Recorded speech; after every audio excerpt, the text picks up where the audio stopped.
Astăzi ne vom uita împreună la cele mai creepy întâmplări 100% reale cu tabla OUIJA. Videoclipul la care vom reacționa, băieți și fete, a fost postat acum 7 ani de zile și este un videoclip de la Mr. Nightmare, fraților, și vă spun încă de la început că probabil este unul dintre cele mai creepy videoclipuri cu tabla OUIJA care există pe YouTube, deoarece în videoclipul acesta, care are doar 10 minute, adică nu e ca și cum sunt ore întregi de content cu tabla OUIJA, o să ne fie prezentate 6 întâmplări când oamenii s-au jucat cu tabla OUIJA și situația nu a fost deloc amuzantă sau doar așa puțin creepy, s-a auzit ceva prin casă sau ceva de genul. Nu, aici s-au ajuns la niște chestii foarte, foarte nașpa. Deci nu vorbim, fraților, de pur și simplu s-a auzit cum s-a deschis ușa, nu. Vorbim de crime, o să vedeți, e ceva foarte, foarte nașpa. Hai să vedem care e treaba, let's go. Nu uitați să apăsați butonul de like, Doamne ajută. Doamne ajută să nu ne posede și pe noi spiritul care au posedat pe oamenii ăștia din tabla OUIJA. Haideți să vedem. Ouija boards have long been a supposed way to connect with spirits and demons. They're sold in most board Aici, frățiorul, ne prezintă ce este o tablă OUIJA, adică o modalitate prin care să te conectezi cu un demon, cică. toy stores and work by one or more participants placing their hands on a plastic. Și explică cum se joacă, băieți și fete, bănesc că toată lumea care a apăsat pe videoclipul acesta știe cum se joacă tabla OUIJA. În primul rând o găsești în magazine normale, nu trebuie să te duci în ceva locuri dubioase să o iei, și cu acel semn, gen, puneți toți chestia asta, vedeți, semnul ăsta de la tabla OUIJA, puneți toți mâna și întrebați chestii și după se mișcă ăla, cică, adică poate îl mișcă cineva dintre voi, poate îl mișcă spiritul și puneți întrebări și ăla vă răspunde. Plant shed se numește chestia asta. Și vă arată o singură literă și v-ați prins. Participants are then supposed to ask any question and the piece is supposed to move to form answers out of the letters, supposedly by spirits. The game is normally played as a gag within groups of friends, and the piece is usually moved by one of the participants as a joke or... De cele mai multe ori, băieți și fete, prietenii voștri vă fraieresc dacă cumva v-a jucat vreodată tabla OUIJA și credeți că v-a posedat vreun demon. Sunt mai multe degete pe chestia asta și s-ar putea ca cineva să miște intenționat, dar e foarte greu să dovedești. Sau poate neintenționat. Și sunt foarte multe povești cu oameni care zic că pe bune ei chiar au contactat demoni, ei n-au fost de-aștia că i-o fraierit cineva și chestii de genul. Number 6. A mother and daughter who were reportedly told during a Ouija board session that they would soon die were both critically ill in the hospital following a fire at their home, which was engulfed in flames mere hours after the Ouija board made its grim predictions. Ok, deci că o fiică și o mamă s-o jucat cu tabla OUIJA și după le-o luat ca să foc. The two were treated in a hospital after the fire. It's said that the mamă, uite-te cum arată, bă, ce s-a întâmplat cu ele. Mother and daughter used the Ouija board in an attempt to contact their dead dog on the night before the fire. Oh my god! Ei aveau un câine mort și au încercat să-l contacteze.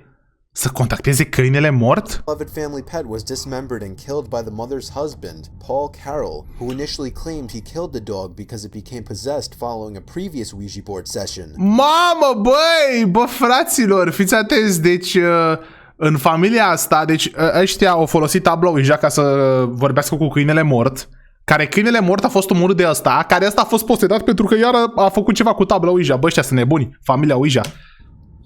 Paul was sentenced later that month for causing unnecessary suffering to an animal. Asta a fost băgat la închisoare, foarte bine. Following the Ouija board session where the mother and daughter attempted to contact their deceased dog, their neighbor Donna Sowerby revealed that Katrina Livingstone had confessed that the Ouija board had predicted their deaths. Bro. Number 5. Ok, foarte ciudat, fraților. Mamă, familia OUIJA, ești nebun? Numărul 5. St. Andrew's Boarding School in Delaware is a well-known private... Alea au murit în ăsta, cum îi zice, incendiu. După la ceva școală, ea. School with a very positive reputation, which may make it more surprising that a group of boys snuck out past curfew one night. Ok, deci că această școală, Sfântul Andrei, St. Andrews, este o școală cu o reputație foarte bună și nu se știe de ce s-o juca cu tabla OUIJA. Ce treabă are, bro? Use a Ouija board in the woods. Și mai multe persoane s-au dus lângă, cum zice, lângă pădure și au folosit tabla OUIJA. The group of 4 came prepared, equipped with candles and a flat surface to place the board and Ia vedeți, băi și fete, că oamenii ăștia au venit pregătiți cu lumânări, cu un loc unde să pui tabla OUIJA. The four boys asked the board various questions, playing religiously, trying not to make a joke of it. There was no movement until one of the boys asked the question, "Will anything bad happen in my future?" Oh my god, deși că nu, au început să pună întrebări, da, nu i-a răspuns nimeni. Și după un băiat a pus întrebarea, o să se întâmple ceva nașpa cu viitorul meu? The piece then slowly began to move. Și după a început să se miște asta, bă. Spelling out the words, "right now." Chiar acum, o zis, bă. One of the boys, Ferlin Mako, suddenly started twitching and jerking his arms and head. He then turned and focused on one of the boys next to him with a Mamă, deși că unul dintre băieți, Berlin Mako sau cum îl chema, după ce... Oh, bă, v-ați prins? Gen, el a întrebat, o să se întâmple ceva cu mine? Și tabla OUIJA a zis, chiar acum, right now. Și după unul a început să o ia raznă, o fi că l-a fost posedat. devilish stare. Și după, la un moment dat, bă, da... și dacă a fost o schemă de la copilul ăsta, bro, că tu ai fi putut să faci asta, știi? Adică ești acolo cu băieții, zici, băi, o să se întâmple ceva rău cu mine și eu mă duc așa cu degetul chiar acum și după încep să fac pe posedat, o să fac, nu știu cum. Și după ce că s-a holbat la ăla așa, cu o privire foarte demonică. Or lunging at him and screaming, "I don't know you." Și că și țipa la el, nu te cunosc, nu te cunosc. The two other boys grabbed Ferlin off of him and he shortly passed out. The three boys carried him back to his dorm room, where they left him in his bed. The next morning, Ferlin showed no signs of remembrance from the previous night. Da, după, deci băieții ăștia l-au luat pe Berlin, ăla a fost ăla care se dădea posedat, sau poate chiar era posedat, n-am de unde să știu băieți și fete, nimeni n-are de unde să știe, numai ei. L-au pus, l-au culcat și dimineața când s-a trezit, el nu și-a ducea aminte de absolut nimica. They fessed up and took him to the nurse to see what could have been wrong with him. Și că și l-au dus la o ceva asistentă medicală, să vadă ce s-a întâmplat cu el. But of course, she didn't have much of an Da, explanation. desigur că asistenta ce să zică. Number 4. A Redditor who says he was about 12 or 13 was Numărul 4, un redditor. spending the night at his friend Michael's house, goofing Deși că era vorba de acest redditor care când avea 12 sau 13 ani petrecea noaptea la Michael acasă, la prietenul lui Michael. around with a Ouija board with Michael and his sister in Și their se juca cu OUIJA board cu Michael și They cu were sora just kind sa. of scaring themselves, moving the planchette around for fun, not taking it very Bun, și se jucau ca niște copii, mișcau aia, nu știu ce, nu era ceva foarte serios. seriously. When they got a rather disturbing message, Când au primit un mesaj ciudat, they asked the question, "Where are you?" au pus întrebarea unde ești. And in response, the planchette started spelling something. Și planșeta asta a început să... să vorbească. C-A-N. It continued on until it spelled out the sentence, "I can see you through the window." Oh my god. Și a tot continuat până când planșeta a zis I can see you through the window. Pot să te văd prin geam. The three kids laughed, thinking one of the others spelled out the phrase. There was a small window in the basement room where they were. And Bro, ok, bun, deci ăștia au plecat pentru că dădeau vina pe ei, vă dați seama, tu ai scris, tu ai scris, nu știu ce. Și că ăștia erau la un fel de demisol, da? Și aveau genul ăsta de, că erau la subsol, acolo se jucau, și aveau genul ăsta de ferestre. just the backyard and woods past the driveway were visible through the window, though it was much too dark to see anything outside. They all looked at the window anyway as a kind of natural response, and as they did, Bro, s-a uitat la fereastră și a auzit un dăsta, că a bătut cineva. they heard that sound. The stomach-churning sound of someone or something from outside in the dark backyard at 11:30 at night viciously knocking on the basement window. Deci la această fereastră la care s-a uitat a bătut cineva la ora 11:30 noaptea. A bătut. Being the young kids they were, they all screamed until Michael's dad came rushing Vă dați seama că au început să țipe până când a venit taică-sul lui Michael. downstairs. When they explained what happened to his dad, he took them outside with the backyard lights on to search for anyone who may be lurking around. Ok, și cum îi zice, când i-a explicat lui taică-sul lui Michael ce s-a întâmplat, s-au dus în curtea din spate și au vrut să vadă dacă găsesc ceva. N-ar trebui să găsească nimica. As soon as they told him about what the Ouija board said, Michael's dad ushered them inside and suggested they go to bed. That was when he stopped believing what the kids had said. Number 3. Vă dați seama, băi și fete, că taică-sul lui Michael nu prea a crezut. Și totodată, de ce să te duci în spate să cauzi, bro? Că dacă e un demon, nu-l vezi. Numărul 3. In 2014, 3 American friends were taken to the hospital after reportedly becoming possessed by evil spirits while playing with a Ouija board. Ok, deci că niște... cum îi spune? Niște American Friends? 3. In 2014, 2014. 3 American friends were taken to the hospital. Desigur că în America, în 2014, 3 americani care erau prieteni au fost duși la spital pentru că au fost posedați de către tabla OUIJA. Becoming possessed by evil spirits while playing with a Ouija board. Alexandru Huerta, 22 de ani.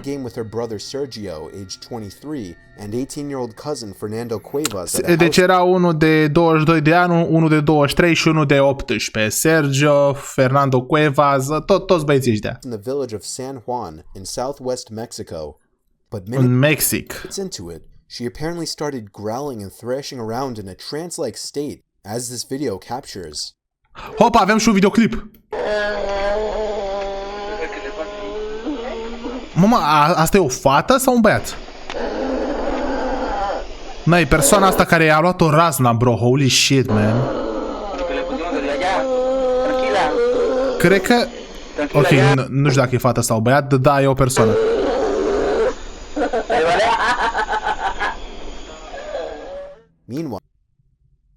Doamne, iartă-mă. Sergio and Fernando also reportedly started showing signs of possession, including feelings of blindness, deafness, and hallucinations.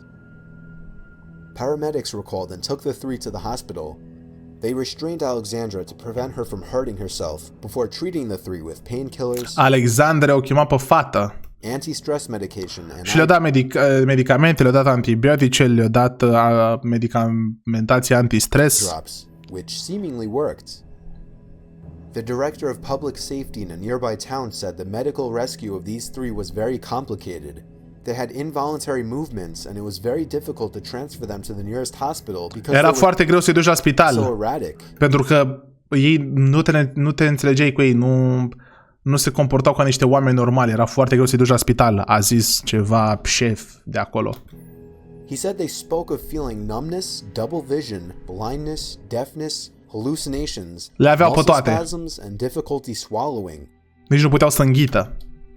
Alexandra's parents called paramedics after a local Catholic priest refused to perform an exorcism on the 3 because they were not regular churchgoers. Bro, au chemat un preot care i-a refuzat, fraților. Au chemat paramedicii după ce au chemat preot. Au chemat un preot care să-l exorcizeze, dar ăsta n-a vrut, că nu se duceau la biserică. Bro. 5. Number 2. 3 brothers were using a Ouija board while their parents were out on a cold, rainy night. They were playing the game on the dining room table with the lights dimmed, asking typical questions. They started with questions like, what is my name and what is your name? Iară 3 frați se jucau cu Ouija, iară băi și fete aceleași întrebări. Care este numele tău, care este numele meu, mă cunoști, mă nu știu ce. Which didn't summon any responses. Then they asked the question, is anybody there? Și după au întrebat, este cineva acolo, dar asta e prima întrebare pe care trebuie să o pui, bro, în cazul în care nu știți. Which caused the planchette to slowly move to the word yes at the top of the board. The boys then asked the board, when will we die? Și că după băieții au întrebat când o să murim. And the board formed the sentence, death comes now. Și a ieșit propoziția, death comes now, moartea vine acum. Only minutes later, they received a disturbing phone call. După le-a sunat telefonul, bă, ce s-a întâmplat? It was the boy's father on the other end, crying hysterically. He told one of the boys that he swerved off the road into a tree and their mom died on impact. The dad later blamed himself for driving without getting enough sleep and said he thought he saw someone standing in the middle of the road, so he tried to swerve out of the way, but the slippery roads only caused him to lose. Bro, oh my god, mă vezi, fiți, ok, că asta e fake, e imposibil să fie reală povestea asta. Bro, deși că după ce a venit propoziția moartea vine acum, le-a sunat telefonul și era tatălor care plângea, care spunea că mergea pe autostradă cu maica sa în dreapta, dar cu mama lor, cu soția lui, și că le-a apărut cineva în față, așa i s-a părut, a luat-o la dreapta, au intrat într-un stâlp și mama lor a murit. Control off the road. Nah, bro, imposibil. Number 1. Nah, nu, imposibil, bro, no, e fake. Frank and Sarah Piscatelli and their friend Joe Pedenzin were in their basement playing with a Ouija board on December 15th, 2013. 15 decembrie 2013, 3 persoane erau în ceva subsol și se jucau cu Ouija board. A recent event motivated them to try the Ouija board. Apparently, Frank and Sarah's grandmother contacted her dead husband just days before she passed. Deci că ceva bunică de-a lor, a lui Frank și a lui Sarah, sunt aici mai multe personaje, și-au contactat soțul mort prin Ouija board, dar nu știu ce să zic. Using one. Frank and Sarah wanted to contact their grandmother, so they brought along a friend to bring in more energy to the board. Și că după baba a murit și acum vor să o contacteze pe babă cu Ouija board. Increase the chances of getting a response. Instead of contacting their grandmother, however, they allegedly contacted a demon who introduced itself as Zozo. Zozo îl chema. Instead of answering the questions the kids asked, the board spelled out random answers that didn't even relate to the questions. Frank demanded that the demon let them speak to their grandmother, and that's when the lights clicked off in the basement. Mamă, dar la un moment dat s-a luat toată lumina în ăsta și au zis că o să vorbească cu bunica lor, demonul îi lasă. The power did not go out. They all heard the light switch flick off from the bottom. Deși că nu a picat curentul, pur și simplu s-a dus ăla, cum se face, întrerupătorul în jos. Stairs. One of them grabbed a flashlight and shined it over to the bottom of the stairs. Bă, băi și fete, era cineva acolo. And for a brief moment, saw a black figure standing by the light switch. Bun, deci au auzit ceva pe scări, unul dintre ei a luat lanterna, a dat cu lanterna pe scări și au văzut ceva, bro. Even in the light provided by the flashlight, the figure was completely black. Era o figură neagră.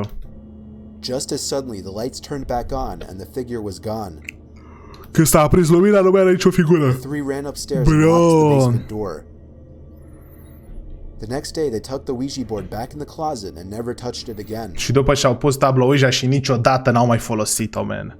Frank and Sarah both agreed that the black figure they saw resembled their grandmother. Și că credeau că era bunica lor. Nu știu ce să zic, băi și fete. Aici the following... Hopa! Fiți atenți, băi și fete, că mai avem încă ceva. The following footage is of a young girl who allegedly became possessed by the devil after playing with a Ouija board mobile phone app. The 18-year-old face Patricia Wispy seeing confused experimented to restrain her. Deși că o să vedem o filmare acum cu o fată tânără care a fost posedată de diavol după ce s-a jucat o Ouija board pe telefon. Avea 18 ani, o chema Patricia Quispe și paramedicii încearcă să o aducă la viață, să nu mai fie posedată. Uitați-vă cum face. I'm going to kill everyone. O să mor pe toată lumea, pe toți. O să vedeți că o să vă mor pe toți.